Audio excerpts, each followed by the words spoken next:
বর্ষা শুরু হতেই জয়ন্তিয়া সড়কের করুণ চিত্র আবারও প্রকাশ্যে এসেছে। প্রতিদিন হাজার হাজার মানুষ যাতায়াত করেন এই সড়ক দিয়ে, অথচ এবারের বর্ষায় তা যেন পরিণত হয়েছে এক দুঃস্বপ্নের নরকে। সড়ক জুড়ে অসংখ্য গর্ত, ধসে পড়া কালভার্ট, জল নিষ্কাশনের সম্পূর্ণ ব্যবস্থা না থাকায় সাধারণ মানুষ যেমন দুর্ভোগে পড়েছেন, তেমনি প্রশাসনের উদাসীন ভূমিকায় ক্ষোভে ফুঁসছে গোটা এলাকা। এই পরিস্থিতিতে অবশেষে নড়েচড়ে বসেছে বিভাগীয় কর্তৃপক্ষ। রবিবার বড়খোলা এবং কাটিরার অন্তর্গত ভয়াবহ অংশ পরিদর্শনে যান রাজ্যের প্রভাবশালী মন্ত্রী কৌশিক রায়। তার সঙ্গে ছিলেন কাছাড়ের জেলাশাসক মৃদুল কুমার যাদব, পূর্ত বিভাগের নির্বাহী ইঞ্জিনিয়ার কুল্লুল্লু বরণ নাথ এবং সহকারী ইঞ্জিনিয়ার জয়দীপ নাথ। এলাকাবাসীদের সামনেই মন্ত্রী কৌশিক রায় প্রকাশ্যে তলব করেন কর্মকর্তাদের জবাব। কালভার্ট নির্মাণে ব্যাপক অনিয়ম এবং জল নিষ্কাশনের ব্যবস্থা না থাকাকে কেন্দ্র করে তিনি তীব্র ক্ষোভ জানিয়েছেন।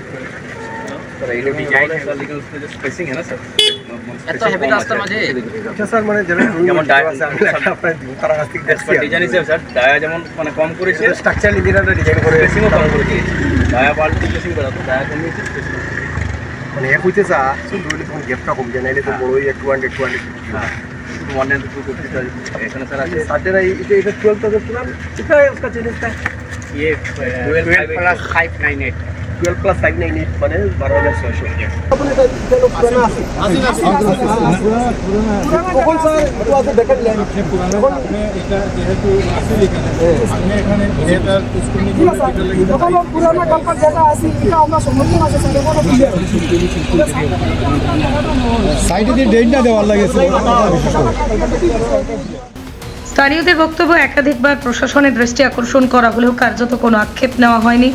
উন্নয়নের নামে বরাদ্দ অর্থের কিভাবে অপচয় করা হয়েছে তা আজ চোখের সামনে। সড়কের সামান্য বৃষ্টিতেই কোমর সমান জল, চলাচল কার্যত অসম্ভব হয়ে পড়ে। ব্যবসা বাণিজ্য, স্কুল কলেজ, অ্যাম্বুলেন্স পরিষেবা সবই বাঁধার মুখে। বিহারা দেশবন্ধু ক্লাবে গিয়ে মন্ত্রী স্থানীয় বাসিন্দাদের সঙ্গে দীর্ঘ আলোচনা করেন। তাদের আশ্বস্ত করেন যত দ্রুত সম্ভব সংস্কার কাজ শুরু হবে। তিনি বলেন, অসমমালা প্রকল্পের অধীনে বড়খোলা থেকে কালাইন পর্যন্ত সড়ক সংস্কারের কাজ সুন্দর ও সুষ্ঠুভাবে সম্পন্ন করার জন্য সর্বোচ্চ প্রচেষ্টা নেওয়া হবে। পাশাপাশি যেখানে যেখানে অনিয়মের অভিযোগ উঠেছে, জল নিষ্কাশনের ব্যবস্থা নেই, সেখানে কঠোর পর্যবেক্ষণ চালানো হবে। মাননীয় মুখ্যমন্ত্রী ডক্টর হিমন্ত বিশ্ব শর্মা মহাশয় আসামমালা ওয়ানে বড়খোলা থেকে কালাইন পর্যন্ত যে রাস্তা মঞ্জুর দিয়েছিলেন, সেটার কাজ আজকে পরিদর্শন করার জন্য আমরা এখানে এসেছি। আমাদের কাছাড়ের জেলা আয়ুক্ত, পূর্ত বিভাগ, কন্ট্রাক্টর সবাইকে নিয়ে আমরা যাতে রাস্তার কাজটা খুব তাড়াতাড়ি সম্পূর্ণ করা যায় সেই উদ্দেশ্যে আমরা এসেছি। কাজ কিছুটা ধীর গতিতে চলেছিল, কিন্তু আবার যাতে খুব স্পিডে করা যায়, যাতে যে উদ্দেশ্য নিয়ে মাননীয় মুখ্যমন্ত্রী মহাশয় রাস্তা মঞ্জুর করেছেন এলাকার মানুষের জন্য, সেটা সুফল যাতে মানুষ খুব তাড়াতাড়ি নিতে পারে, সেই উদ্দেশ্যে আজকে আমরা এসেছি এবং আমরা আশা করি যে খুব তাড়াতাড়ি এটাকে আমরা সম্পূর্ণ করতে পারব।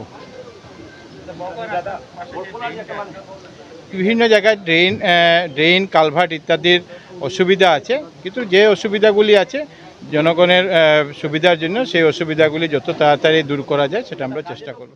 এদিকে বিভাগীয় আধিকারিকদের ভূমিকা নিয়ে উঠছে গুরুতর প্রশ্ন। এলাকার মানুষ বলছেন, বছরের পর বছর ধরে সমস্যার মুখে পড়লেও সংশ্লিষ্ট ইঞ্জিনিয়ার ও কর্মকর্তারা কার্যত ঘুমিয়েছিলেন।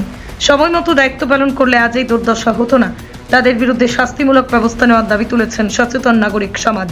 সব মিলিয়ে শিলচরের জয়ন্তিয়া সড়কের করুণ চিত্র যেন এক নিদর্শন হয়ে উঠেছে। সরকারি অব্যবস্থাপনায় এখন দেখার মন্ত্রী কৌশিক রায়ের হুঁশিয়ারি এবং জনতার ক্ষোভের প্রেক্ষিতে প্রশাসন আদেও কতটা সক্রিয় হয় এবং কবে নাগাদ বাস্তবে শুরু হয় কাঙ্ক্ষিত সংস্কারের কাজ। জায়গা হলো বড়খোলা পার্ট 1। এখানে একটা কালপাড়ের সমস্যা আছে আসামমালা রাস্তার মধ্যে।